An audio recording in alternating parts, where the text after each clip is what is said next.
अगर मैं ये कहूँ कि आपके बच्चे के आपके आने वाले भविष्य में जो बच्चे होंगे उनके ग्लास से पानी छीना जाने वाला है या उसके लिए लड़ाई होने वाली है, तो इस बात से आप चौंकिएगा नहीं, क्योंकि ये सच्चाई है। आने वाला जो भविष्य है उसको पानी का संकट से इतना भयंकर रूप से जूझना होगा जितना आप सोचे भी नहीं होंगे।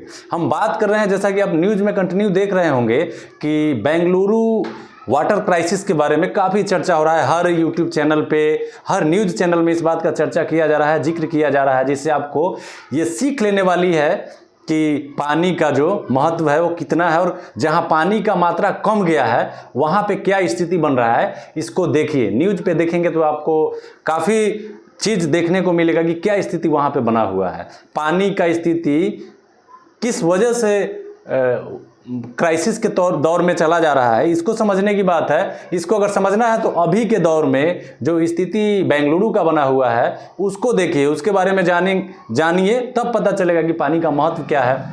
हालांकि बहुत दिन पहले एक वीडियो हमने पानी जल संकट के ऊपर बनाया था जिस पे व्यूज़ काफ़ी गया नहीं। इसका भी एक रीज़न होता है कि कोई भी पर्यावरण से संबंधित विषयों पर वीडियो बनाइएगा तो उसका सब्सक्राइबर तो बात छोड़ दीजिए, लाइक और व्यूज़ भी नहीं जाता है, इसलिए कि यहाँ पे सब चीज़ में इंसान को इंटरटेनमेंट चाहिए, और हम लोग जो विषय लेकर के आते हैं शायद उसमें इंटरटेनमेंट की कमी होती है, इस वजह से इस टाइप के वीडियो का व्यूज़ नहीं मिल पाता है। लेकिन हम उस वीडियो के माध्यम से लोगों को ये बताना चाहते हैं कि रियल में उस विषय पर आदमी गहनता से सोचे।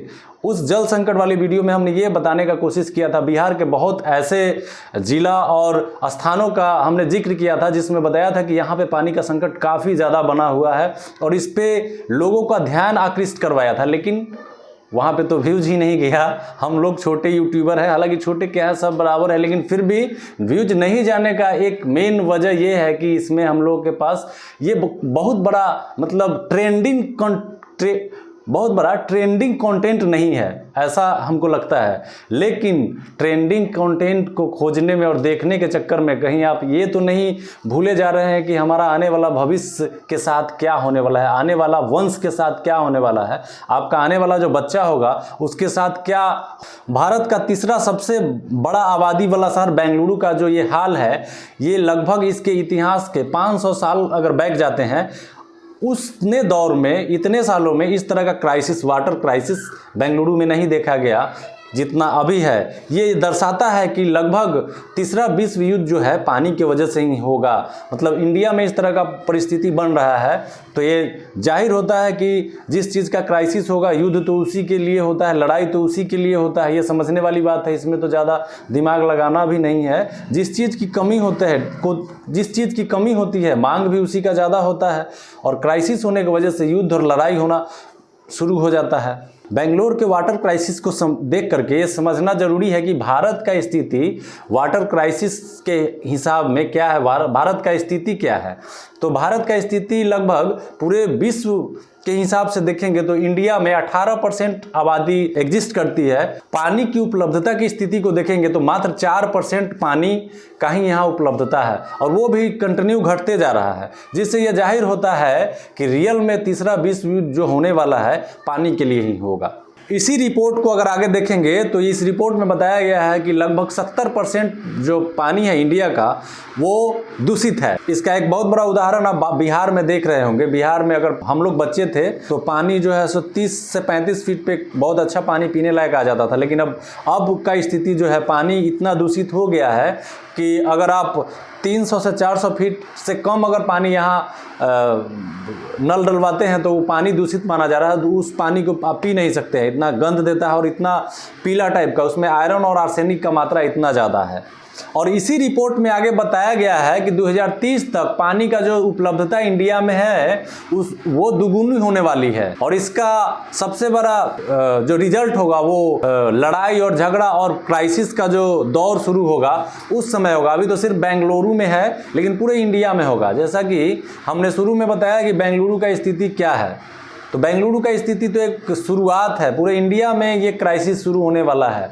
बेंगलुरु का अगर देखेंगे तो बेंगलुरु में तो पहले से भी जल संकट का स्थिति रहा है, लेकिन वहाँ पे जो कावेरी नदी है वहाँ से काफ़ी मात्रा में पानी की उपलब्धता होती है, लगभग 70% के आसपास, 20 से 30% लगभग जो है भूजल पे निर्भर होता था वहाँ का पानी का जो स्थिति है। लेकिन फिर भी कावेरी नदी की उपलब्धता होने के बाद भी वहाँ पे जल संकट का स्थिति इतना ज़्यादा बना हुआ है कि हर न्यूज़ हर यूट्यूब चैनल पे आपको लगभग जो इस तरह का वीडियो बना रहे हैं वो सब के चैनल पे इस तरह का आपको इससे रिलेटेड वीडियो, इस तरह से इस समस्या से रिलेटेड वीडियो आपको मिलेगा। तो हमने भारत का स्थिति आपको लगभग मोटा मोटे हिसाब से समझाया, लेकिन अभी फिर बैक आते हैं बेंगलुरु पे। बेंगलुरु का जो स्थिति है उसका कुछ ज़्यादा आंकड़ा तो हम आपको नहीं बताएंगे, इसलिए कि लगभग कुछ जो इस तरह के पर्यावरण से संबंधित विषयों पे जो वीडियो बनाते हैं वहाँ से आपको कुछ जानकारी मिली होगी कि स्थिति बेंगलुरु का क्या है। बेंगलुरु का स्थिति अगर मोटे तौर पे समझेंगे तो वहाँ का पानी का उपलब्धता जो है कावेरी नदी पे ज़्यादा निर्भर करता है, और जल जो भूजल है उस पर लगभग 20 से 30% के आसपास उस पर निर्भरता है। बाकी पूरा का पूरा उसका जो है बेंगलुरु का वाटर जो सप्लाई है और कावेरी नदी से है। कावेरी नदी का भी स्थिति अभी वही है, इसलिए कि जब संकट आया है पानी का, इस वीडियो के माध्यम से हम आपको ये नहीं बताएंगे कि वहाँ का आंकड़ा क्या है, यहाँ का आंकड़ा क्या है, आप अनुमान लगाएंगे। आप जहाँ पे एग्जिस्ट करते हैं, आप जहाँ पे लिव करते हैं, रहते हैं, वहाँ की स्थिति को आप देखेंगे तो पता चल जाएगा कि पानी का रियल में स्थिति क्या है। ये न्यूज़ और यूट्यूब पे देखने वाली विषय और देख करके स्किप करने वाली विषय नहीं है। यहाँ पे आपको ठहर करके इस बात को समझना होगा। इस वीडियो को देखने के बाद आप अपने गांव में जहां पे रहते हैं या शहर में रहते हैं वहां पे देखिए कि वाटर का क्राइसिस कितना ज़्यादा बढ़ गया है। गांव शहर में तो शहरीकरण के वजह से बढ़ा है, लेकिन गांव में भी इसका स्थिति कुछ ज़्यादा ठीक नहीं है। जहां पे हम लोग रहते हैं वहां पे भी अगर आपको पानी शुद्ध पानी पीना है तो 400 के आसपास फीट अंदर नल डलवाना होगा, तभी वो शुद्ध पानी दे पाएगा, नहीं तो आप शुद्ध पानी नहीं पी पाएंगे, जिससे इंडिया में किडनी की और बहुत सारा पेट से संबंधित रोगियों का संख्या काफ़ी बढ़ते जा रहा है।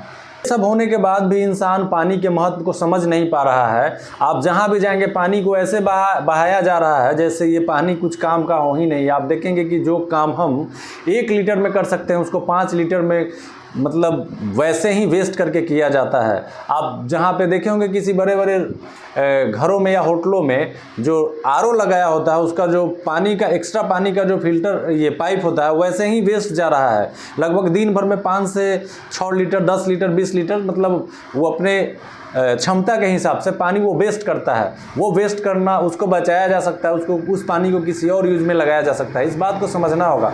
आप बिहार की स्थिति को देखेंगे तो जल जीवन हरियाली एक योजना सरकार की आई थी जिसमें आपको ये बताया गया था, लेकिन ये जो योजना थी सिर्फ योजना भर ही रह गया। नल जल योजना जो था उसके तहत नल जल योजना लगाया गया, लेकिन उस नल जल योजना का स्थिति ये है कि आप रोड पकड़ के जाएंगे तो लगभग बिना देखे आप ये नहीं रह सकते हैं। आपका आँख ये देखे बगैर नहीं रह सकता है कि कहीं ना कहीं आपको रोड के बगल में नल बेवजह का चल रहा है और पानी वेस्ट हो रहा है।